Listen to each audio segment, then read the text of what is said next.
We want someone, if they don't fit perfectly with your car in the beginning, they've got to very quickly be able to adapt within this now very small scope or range of where the performance window sits. The wider world is much more about bringing in the right person for your team than just bringing in what looks like the best person on paper at doing that particular role.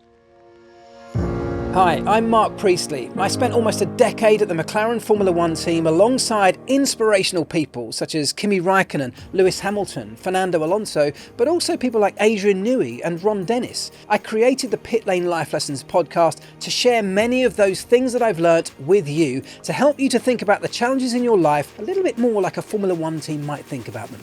Enjoy. Hey everybody, welcome back to the Pitlane Life Lessons Podcast for the final time in this series. I need to say a massive thank you to everybody who's been part of the series. It's been the most successful, it's been the most enjoyable, I hope the most entertaining, with some amazing guests, and I really appreciate all of your feedback. Today, in this particular episode, I want to talk about a problem that, as many people have described it, in Formula One over recent times, and it's a problem that affects one team on the face of it, but I think in reality, lots of people around this sport. And it's the idea or the concept that Red Bull Racing simply cannot find a driver to fit well into their second car as teammate to Max Verstappen. They've tried over and over and again, haven't we? We've had so many drivers come into that role, not perform at a high enough level, be cut and sent packing, or at least down to the sister team. The most recent of those, of course, Liam Lawson, after just 2 races. Absolutely brutal. So my question then that this arises for me, this poses, is the problem actually that Red Bull can't find a driver good enough to go alongside Max, to compare to Max, to be able to deliver results alongside Max? Can they not find a good enough driver? Or is the problem actually that they haven't found a good driver that fits into their car and the requirements of their car? That's the question that I want to pose for this episode. We'll explore it a little bit, and I want to draw out, of course, as ever, some of the things that I feel like it represents in the wider context of yours and my lives. So the idea being that Red Bull are looking for what they think is the best driver available on the grid to them to slot into that second seat, which is the way that all teams traditionally have looked at employing drivers. They want the best driver available. Now, the way we judge the best driver available typically is based on results. It is a results-driven industry. So we look for drivers who've been competitive against teammates, who've won races, and particularly those who've won championships. They're the ones that have the highest value to a team looking to employ a new pilot. So you look for those drivers based on their results, their record, the accolades that they've been awarded, and you say, well, that driver's good because he's a repeated multiple winner. That would be great to have in our team. We want someone who can take us to similar results. You take a driver like that, and they may not have to be a world champion. It could be from further down the grid, but if they've been consistently competitive against the driver they're up against in the same car, the same philosophy applies. It looks on paper, and that's what we're judging these things on paper, that they've done an incredibly good job, and therefore they're an incredibly good driver. Now, if you find a good driver that's got those accolades and results next to their name, it makes total sense that you want to try and bring them into your team when the opportunity presents itself. That's exactly what Red Bull have done. It's what they continually do with their junior driver program. The whole Red Bull Driver Academy is set up for exactly that purpose. They scout what they deem to be good drivers in the junior categories and even karting.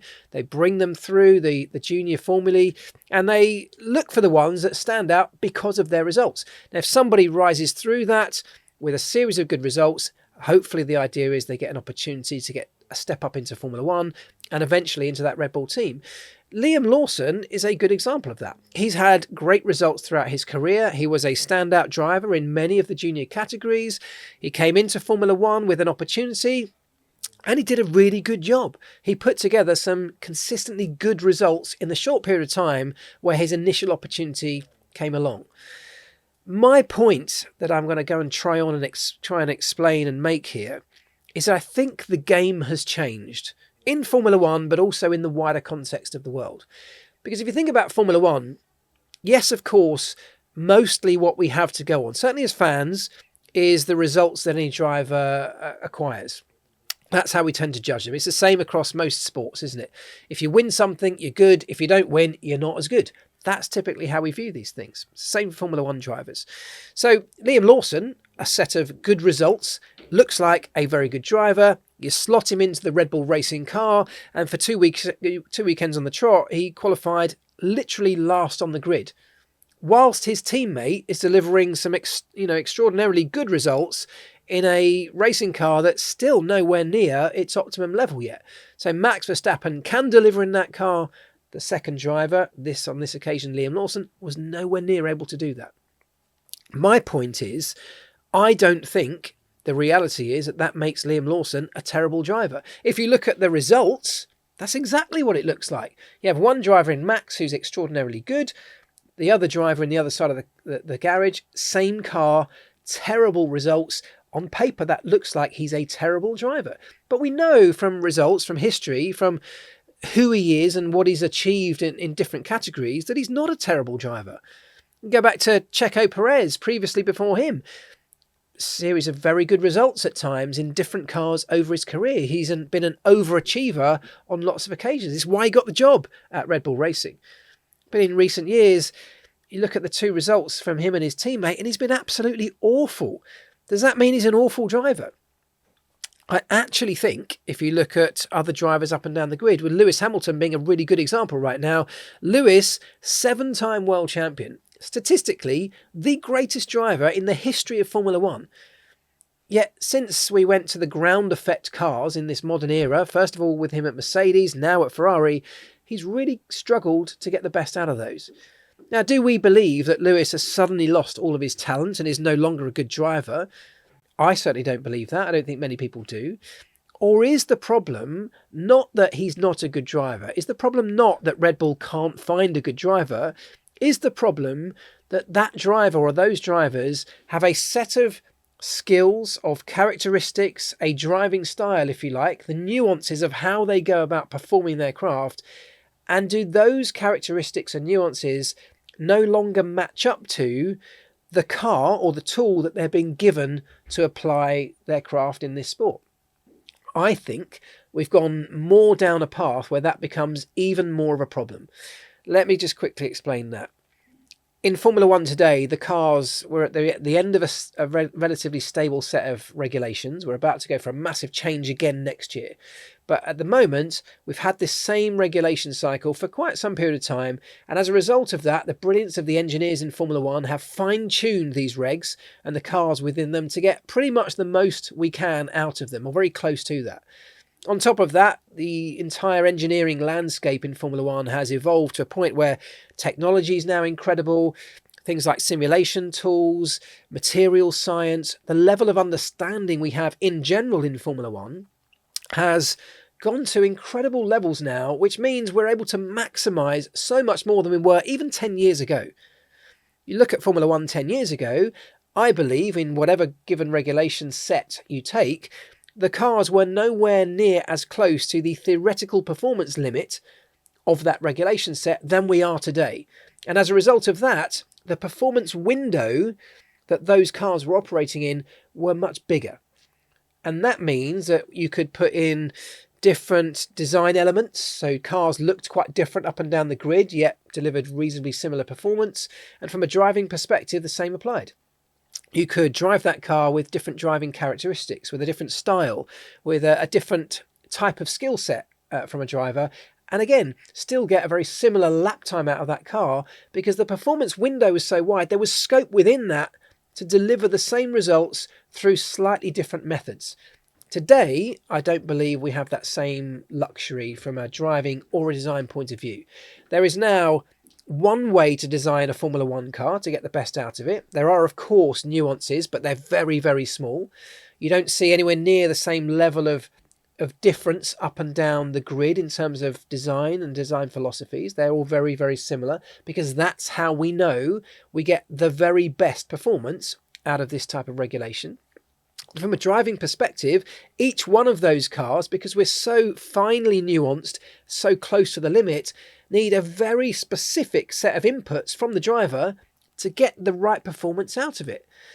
Now, if you're a driver that's grown up a certain way, that has this unique way of driving a car, like any of us do in any of the roles we perform in our lives, the habits that we create, we do them a certain way, often a specific way, and they'll be quite different to the way that other people do those same things, perform those same tasks. But in Formula One, because we're so close to this now theoretical limit in the modern era, we have to deliver a very specific way of driving this car to get the best out of that performance. It's about generating the downforce from the underside of the car. It's about keeping these tyres in what is now a very narrow and specific tyre temperature window. When you drop outside of that, the entire performance drops away from that car. And to get that, you need to deliver something really specific to the car you're driving. So I think what we've got in Formula One is a problem of drivers not being matched up to particular cars. I think that's what Red Bull is suffering with. I think that's why Lewis Hamilton's struggling at Ferrari. It's why Carlos Sainz stepped out of a Ferrari last year that he was very comfortable with and probably one of the top 5 drivers on the grid, goes to a Williams team. Yes, the car's not as quick, but even matched up to his teammate, he struggled so far to match the same sort of levels of performance on a consistent basis. It's about trying to match your style to what the car requires. Thanks so much for getting this far through today's episode. I would love it if you could interact somehow with the Pitlane Life Lessons podcast by dropping us a like or a comment, a rating, wherever it is you're listening or watching. It really makes a massive difference. Back to the episode. Now, you could say, well, the very best drivers are able to adapt their style and their characteristics, they adapt the way they drive to get the most out of the car. And I absolutely believe that was even more true 10 or 15 years ago when you had that wider performance window in which to do that. Today, I think that's so hard to do because we're talking about a range or a scope that's so tiny within the window where you get the performance that actually there's not much room to shift how you put inputs into the car. I'm talking about the way you approach a corner. It might be aggressive and late on the brakes, throwing it into the apex and then, jumping on the throttle to get down the straight, or it could be a different approach to the same corner where you're a bit earlier on the brakes, gentle and under control through the apex and earlier onto the throttle to get you off down the next straight in that way. 2 different styles and ways of approaching that corner. In one car, that might work much better than in another car. Now, if you've grown up and have had that style inherently sort of drummed into you, if that's how you have developed as a driver, it's very difficult to switch that when you come to another car, when you're talking about the kind of tiny adjustments that I believe are now required in Formula One. Now, that's all very Formula One specific. So to give you context around that question I posed at the beginning, Red Bull, are they struggling to find a driver good enough for a Red Bull car to match Max Verstappen, or are they struggling, and this is my view, they're struggling to find the right driver for that Red Bull car, a driver who fits and matches up to what's required from the Red Bull car. Same with Ferrari, with Lewis Hamilton, and so on and so on. But if to bring this back to our world and the wider context, if you think about it, it's actually not that different to the way that high-performing businesses operate. And actually, as we'll go on to explore in a moment, our lives as well, in our social circles and our personal lives. In the business context, organizations, and I work with a lot of high-performing businesses today, are always looking to acquire or hire the best talent that's available out there. So whatever industry you work in, there will be somebody working for a different company within the same sector who stands out as being excellent in their field, a top talent. And when you're a high-performing business, high-performing company, you need to bring in the top talent if you want to elevate your own performance. Now, the Formula One version of that is just looking for the guy who delivered the most sales last year, if you're looking for a salesperson. It's the person who delivered the best high-performing designs, if you're a designer, and so on and so on. There are a set of metrics largely based on results that you form your opinions about a certain person on. And if you see that person working for a competitor, you might decide you want to offer them a certain amount of money to try and tempt them over to your company, because that's how you're going to grow your business and become even more successful. But the caveat in the business world, and this is something that is taken into account more and more and more, it's a very serious part of recruitment in the commercial sector, is that it's not just about looking at those results. We don't just hire the best designer or the best salesperson. What we have to do in the commercial sector, in the business sense, is we've got to find the best salesperson, but crucially, who will fit into our organizational structure? Who's going to fit into the way our team operates? Because if you don't find that person, this top talent's going to come in and either disrupt the team, it's going to ruffle feathers, it's going to upset people, it might destabilize the rest of your organization, because they're coming in with either an arrogance that they've got these great results, that they feel like they're better than the people they're now around, but at the very least, they're not going to interact in the way you need them to within the framework you've built within your organization.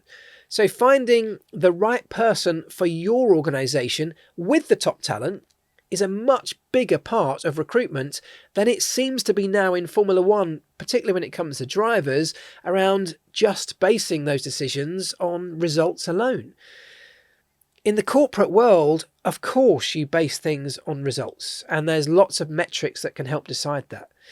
But there are now there's a lot more focus on the interview process or the recruitment process involving things like psychometric tests. So personality tests that are now very, very accomplished and very good at understanding what sort of person you are. Beyond what you do in your role, it's not really anything to do with that. It's about who you are as a person. Now, as far as I know, Formula One teams, in the driver sense, don't do that. We feel like we know a lot about these drivers. Some of it based on results, some of it based on the interactions we see through the television and interviews and the way we see them portrayed through lots of the media content that's out there now. We have a window into these drivers, sometimes into their personal lives as well, in lots of cases through social media. But that's a very curated view, sometimes by the driver themselves, or certainly by their teams or commercial partners, of who that driver is. And it's not really the realistic view of the actual characteristics or traits of that person.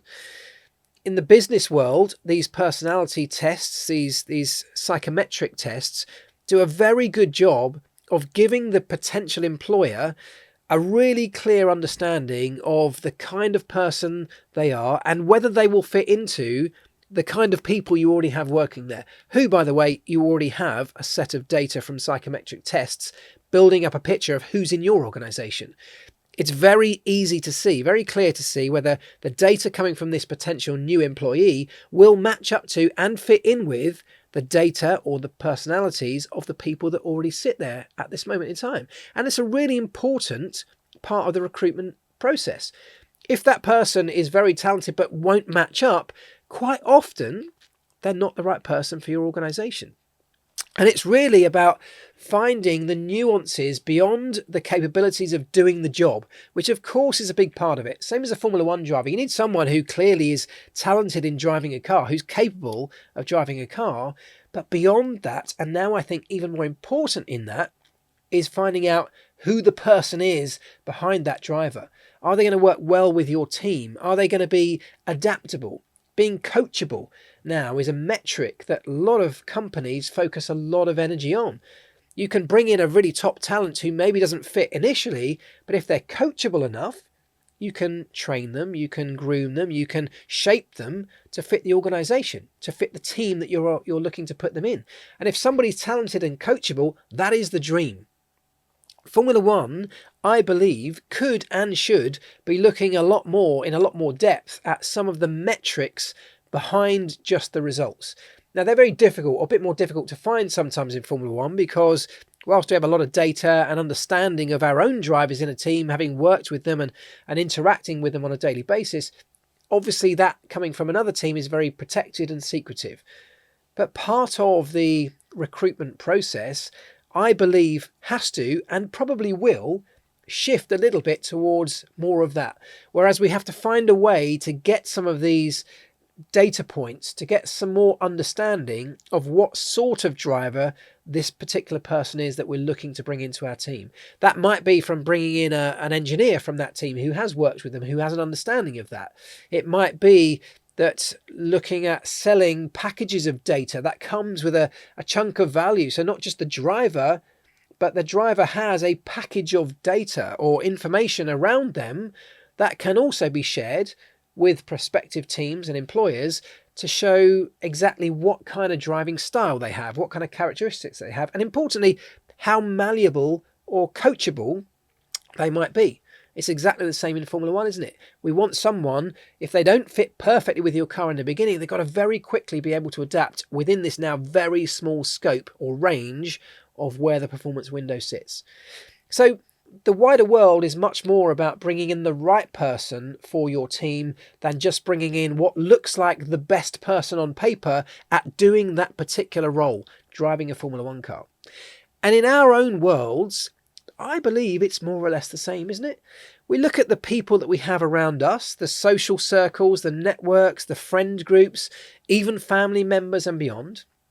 The small teams we operate in on a social or personal level particularly, we tend to curate those people not based on the achievements of a particular individual. We don't invite someone into our friend group because they are wealthy or because they're successful in business, because they've ticked a certain level of boxes.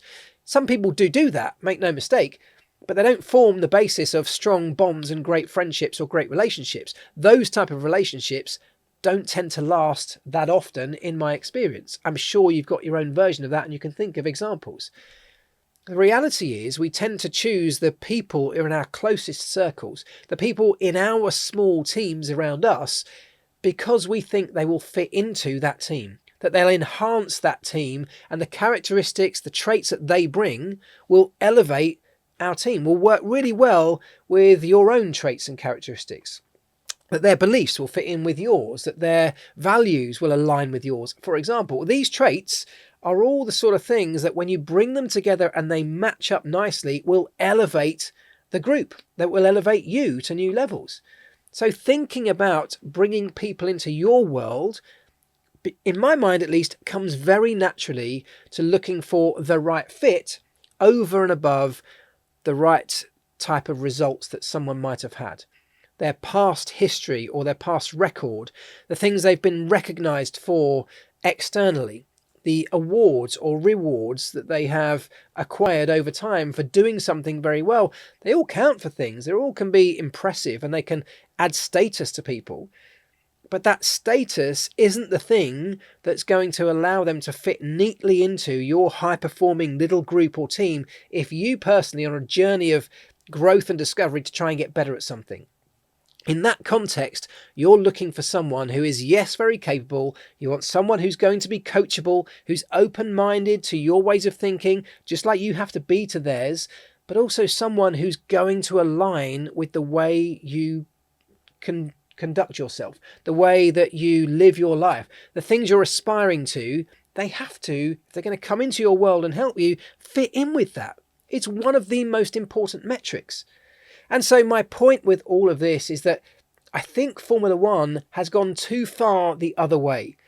I know it's a highly results-driven industry, and I think we've got a problem now, which, by the way, may all get reset for a period of time when we bring in the new regulations next year. For those worrying about the likes of a Lewis Hamilton struggling for form in a Ferrari this year because he's jumped from Mercedes with this fresh hope, a 7-time world champion coming into the prancing horse team at Ferrari with this wonderful vision of bringing them back to the top and bringing that world title that they've been missing for a long time, and the 8th one that he wants to try and acquire. It's a wonderful story, but it hasn't worked out initially because actually if Ferrari had probably looked at Lewis in the kind of levels that I'm talking about, the details and understanding why he was struggling at Mercedes, he wasn't struggling at Mercedes apparently because the team were not performing at the right level. He didn't have the right people around him. It was none of those things, because past success tells you that was a great team of people that delivered repeated success with Lewis over and over again. It worked. It gelled perfectly. What changed was that the regulations changed. We moved to developing downforce from surfaces over the top of the car with wings to really highlighting the undercar performance. And that's where the struggles for Lewis Hamilton, particularly in comparison to teammates at Mercedes at the time, that's where those struggles came in. Looking a little bit deeper into the sort of information that might be available, the data, speaking to people about who had a real deep understanding of that, might have given a little bit more of a clue, a little bit more of an insight into what it was that he was struggling with. And if we came to the conclusion, and I'm looking at this all from the outside, of course, but if the conclusion that I'm talking about is even vaguely accurate, if the problem Lewis had was the modern era of Formula One cars, this ground effect type era that we're currently in right now, if that was the problem for Lewis, moving to Ferrari in the same era with the same ground effect cars, albeit with slight nuances, probably wasn't going to be the thing that solved the problems for him. But it may be, to give you hope, Lewis Hamilton fans, it may be that the thing that solves those problems is moving to a new set of regulations in 2026 where we have less reliance on the Venturi tunnels and the underside of the car. We go back to a much more over-the-top type downforce producing car, something a little bit different again. It will again have nuances. It will again have differences. There'll be differences in what's required to get the best out of them, but it will certainly be a reset. And in my theory, will take away the one thing or the biggest thing that's hampered Lewis Hamilton's performance. Could Ferrari or could other teams around the grid have discovered some of those things by looking more deeply into the cause, the root cause of the problem behind someone's lack of performance? Conversely, with a Liam Lawson type scenario, could we have looked into what it was that gave Liam the opportunity to perform at other teams? What was it about those cars? What was it about his driving style that worked so well with the previous cars that he's driven? And was that going to be something different that he was going to find when he got to Red Bull Racing? The information, or more information, is almost always available than most people see on a surface level. And I think that's an important point, that if we want to understand more about building relationships, about bringing the right people into our circles, into our businesses, and even into our Formula One teams, we need to start looking even more deeply into some of the information that's around to find out about exactly who and what it is we're dealing with. Personality traits are a great one, but in our world, it might just be about having conversations. It might be about exploring the personalities and the people that we meet a little bit deeper than a surface level. That applies, I'm sure, to social media and the networks we grow, the teams around us, the sports teams, the businesses, the companies. I believe it can apply everywhere. And I believe that more and more we're going to see Formula One embrace this kind of deeper understanding. Football is a great example. Football clubs look into a huge amount of data around a player before they sign a player. And it's not just about how many goals they scored, which is a thing that we might see as fans.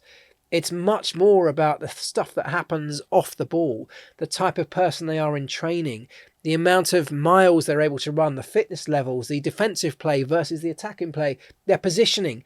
There's so much data now that's available to clubs, and they build up entire data sets and packages before they even consider recruiting a player.